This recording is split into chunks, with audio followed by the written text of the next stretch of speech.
You've likely been taught your whole life that respect is something you earn through achievement, through charisma, through being impressive. But what if I told you that most of the people who are respected in this world are actually just feared, envied, or tolerated? And what if the kind of respect Epictetus spoke of, the quiet, immovable kind that radiates from the center of a person's being, has nothing to do with status, talent, or performance? It begins somewhere deeper, somewhere harder to fake, somewhere no one else can see, but everyone can feel. Self-mastery. The one thing no one can hand you. The one thing no one can fake on your behalf. And the one thing you cannot borrow, steal, or shortcut. Until you have it, your respect is conditional, temporary, external. But once you master it, you no longer have to chase respect. You become it. Epictetus knew this better than anyone. Born into slavery, stripped of all external power, he discovered something the powerful fear more than anything. A man who has mastered himself cannot be ruled. His chains may bind his limbs, but not his will. His tongue may be silenced, but not his mind. When everything was taken from him, he realized that the one thing left was also the most precious: his ability to choose his response, his ability to determine what would or would not touch the fortress of his inner peace. And so he built that fortress, brick by brick, choice by choice, not with force, not with rebellion, but with clarity, with detachment, with relentless discipline. That's what you've been missing. Not more confidence, not more hustle, not more charm. You've been missing the center, the still point. The place inside you that does not react with every insult, every failure, every shift in the wind of public opinion. That place isn't built in a day. It's carved out in moments of discomfort, of restraint, of brutal honesty with yourself. When Epictetus said, "It's not what happens to you, but how you react to it that matters," he wasn't offering a motivational slogan. He was handing you a sword, a blade to cut through the noise of the world and stand inside your own authority. But here's the part no one tells you. Mastering yourself doesn't make life easier. It makes you stronger. It doesn't remove the chaos. It anchors you inside it. People won't suddenly treat you better. In fact, many will try harder to shake you, to provoke a reaction, to pull you back into the game of reactivity they've built their lives around. And when you don't respond, when your face remains calm, your voice steady, your actions deliberate, they will mistake it for arrogance, for aloofness, for coldness. But what they're really seeing is power. The kind of power that doesn't need to posture, the kind that doesn't need to prove itself, the kind that just is.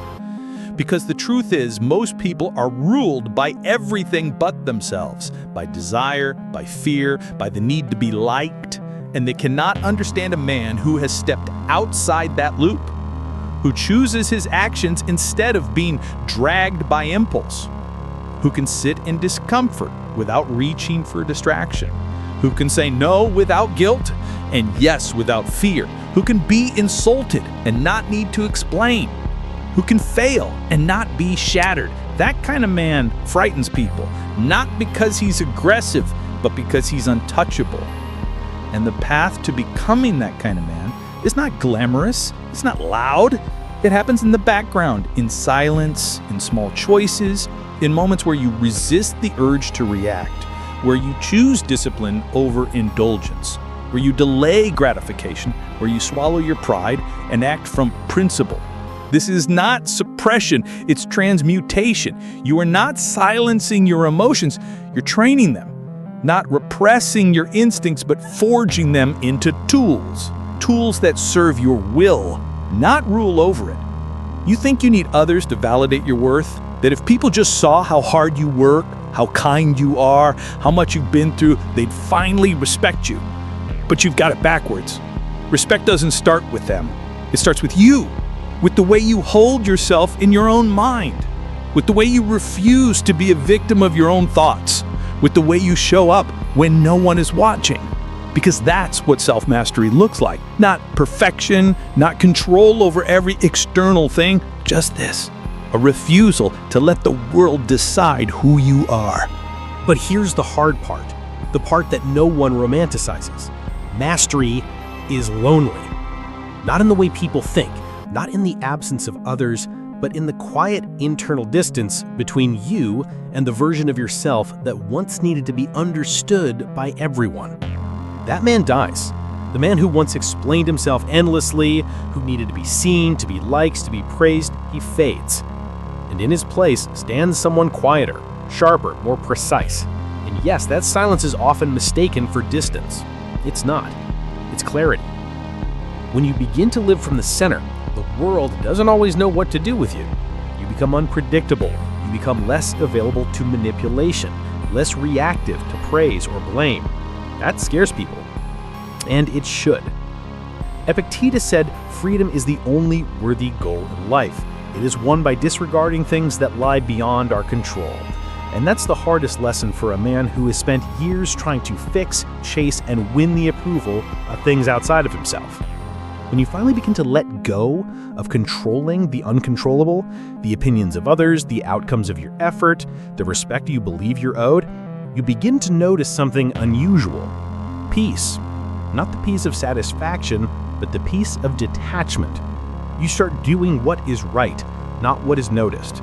You act in alignment, not in performance. And you do it regardless of who's looking. This is not the peace of giving up.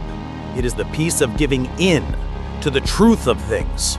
That your power lies not in bending the world to your will, but in shaping your will to meet the world as it is. That doesn't mean passivity, it means precision. You stop swinging wildly at everything that moves and instead learn to strike only when the moment demands it. You speak less, but your words weigh more.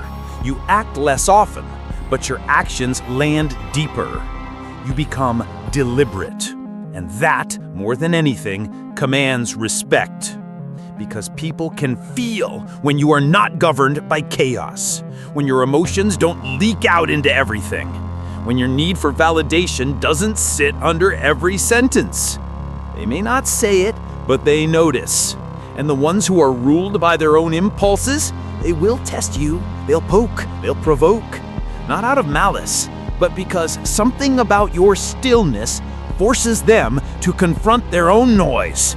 It shines a light they didn't ask for, and your refusal to collapse under pressure becomes a mirror they can't escape. Some will hate you for that. Others will quietly try to become what you are. But none of that is your concern, because self-mastery means not needing anyone to understand. It means holding your ground when every nerve in your body is screaming to respond, to lash out, to defend. It means choosing silence when ego wants to shout. And it means being able to sit in discomfort, not because you're immune to it, but because you are no longer controlled by it. That's what respect really is. Not fear, not admiration, but recognition of something stable in a world full of reaction. You want to be respected? Start by watching yourself in the smallest moments. The slight irritation when someone cuts you off, the hunger for a quick win, the discomfort of being misunderstood. These are your teachers, each one a tiny doorway to mastery. Not because you conquer them once and for all, but because you use them to train your will. Because every time you choose principle over pride, clarity over comfort, patience over impulse, you carve a deeper channel into yourself. And one day, without even realizing it, you'll walk into a room and people will feel it, that you are not like them, that your peace was earned, that your silence is loaded, that you are not waiting for permission to be who you are. And when you do speak, when you finally let a word leave your lips, it won't be for attention. It won't be to prove. It will land like a stone dropped into still water. And they will listen, not because you demanded it, but because you mastered the one thing no one else could, yourself. There's a moment in every man's life when he realizes that the world will not slow down to help him become who he's meant to be. That no one is coming to walk him across the threshold into self-respect. And perhaps more sobering, that most people are too busy battling their own inner chaos to ever fully see him, understand him, or celebrate his quiet transformation. That's the moment when the illusion falls away.